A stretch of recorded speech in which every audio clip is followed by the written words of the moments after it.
Hello friends, आज की video में हम आ गए हैं आपके सामने और नए कॉन्सेप्ट के संग। आज का कॉन्सेप्ट का नाम है हमारा difference between void and voidable agreement. ठीक है, हम इसके अंदर वॉइड और वॉइडेबल एग्रीमेंट के अंदर डिफरेंस बिटवीन पढ़ने जा रहे हैं। तो सबसे पहला पॉइंट हमारा आता है यहाँ पे मीनिंग का, जो कि क्या है, a contract which ceases to be enforceable by law becomes void when it ceases to be enforceable। अभी आपको सिर्फ नॉर्मली रीड कर लेना है जो मैंने लिखा है, आपको मैं यहाँ पे एग्जाम्पल के थ्रू समझाऊंगा और उसके बाद मीनिंग में घुसेंगे। तो सबसे पहले यहाँ पे आप वॉइडेबल कॉन्ट्रैक्ट का पढ़ते हैं। An agreement which is enforceable by law at the option of one or more parties thereto not at the option of the others is a voidable contract. तो सबसे पहले हम यहाँ पे अब वॉइड कॉन्ट्रैक्ट देखने जा रहे हैं। वॉइड कॉन्ट्रैक्ट में होता क्या है अब वो देखेंगे हम यहाँ पे।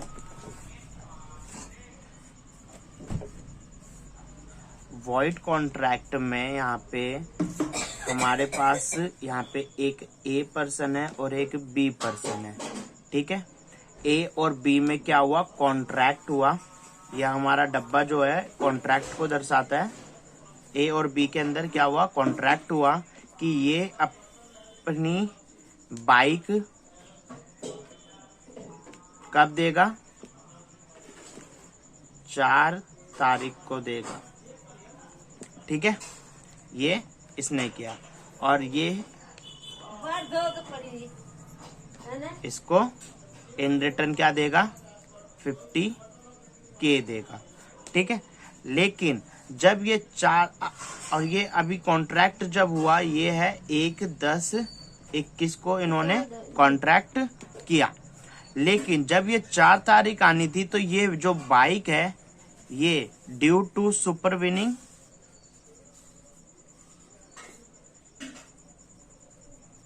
सुपरविनिंग इम्पॉसिबिलिटी के कारण जल गई। मतलब इस बाइक में आग लग गई और ये जल गई। ठीक है, ये जल गई तो यहाँ पे क्या हुआ, जो इन्होंने कॉन्ट्रैक्ट किया था ये कॉन्ट्रैक्ट हो जाएगा वॉइड। क्यों? क्योंकि यहाँ पे ड्यू टू सुपरविनिंग इम्पॉसिबिलिटी के कारण जिस पे उनका कॉन्ट्रैक्ट बेस्ड था वो क्या हो गया, डिस्ट्रॉय हो गया। तो ऐसे एग्जाम्पल में या ऐसे कॉन्सेप्ट में हम इसको बोलेंगे वॉइड कॉन्ट्रैक्ट। ठीक है, वॉइड कॉन्ट्रैक्ट आगे समझ में। यहाँ पे देखते हैं, a contract which ceases to be enforceable by law, law के लिए एनफोर्सिएबल था, बिकम्स वॉइड और वो वॉइड हो जाए, किस कारण हो जाए, ड्यू टू सुपरविनिंग इम्पॉसिबिलिटी के कारण क्या हो जाए, वॉइड हो जाए।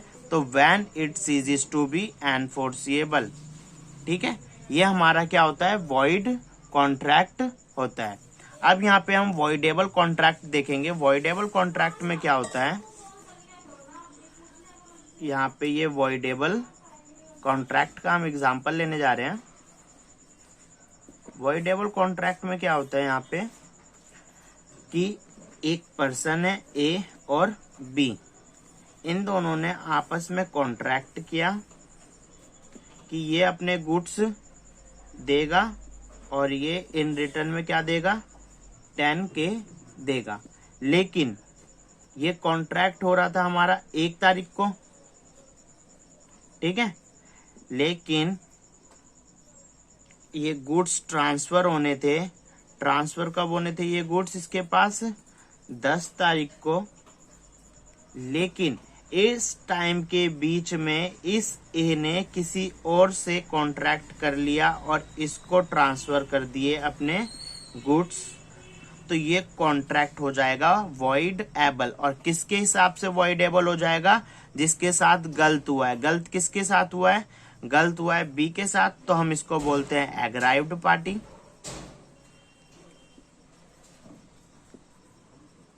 इसको बोलेंगे हम एग्राइव्ड पार्टी।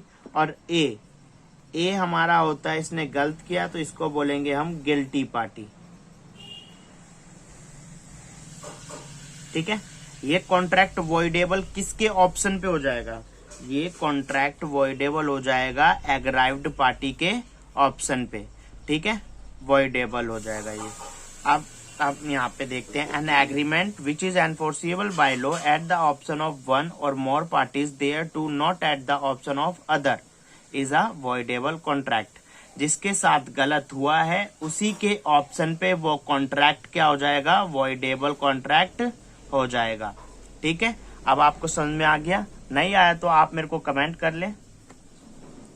अब हम पढ़ेंगे कॉजेस कि वॉइड कॉन्ट्रैक्ट किस कारण होता है। तो अ कॉन्ट्रैक्ट बिकम्स वॉइड, एक कॉन्ट्रैक्ट वॉइड कब बनता है? Due to change in law, अगर चेंज लॉ में चेंजेस आ जाते हैं तब, या तो चेंज इन सरकमस्टांसेस। सरकमस्टांसेस में चेंज आना मतलब जैसे फ्लड वगैरह आ जाना, ठीक है, ये ड्यू टू सुपरवेनिंग इम्पॉसिबिलिटी के कारण यहाँ पे चेंज इन सरकमस्टांसेस, वही beyond the contemplation of the party, उस पार्टी के उसका इंटेंशन ही ना होना, और ड्यू टू सुपरवेनिंग इम्पॉसिबिलिटी के कारण वो क्या हो जाते हैं? कॉन्ट्रैक्ट वॉइड कॉन्ट्रैक्ट में कन्वर्ट हो जाते हैं।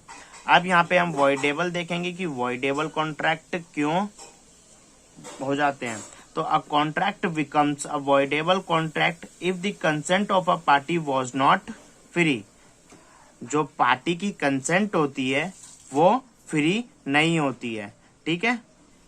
इस कारण क्या हो जाते हैं? वो कॉन्ट्रैक्ट वॉइडेबल कॉन्ट्रैक्ट बन जाते हैं।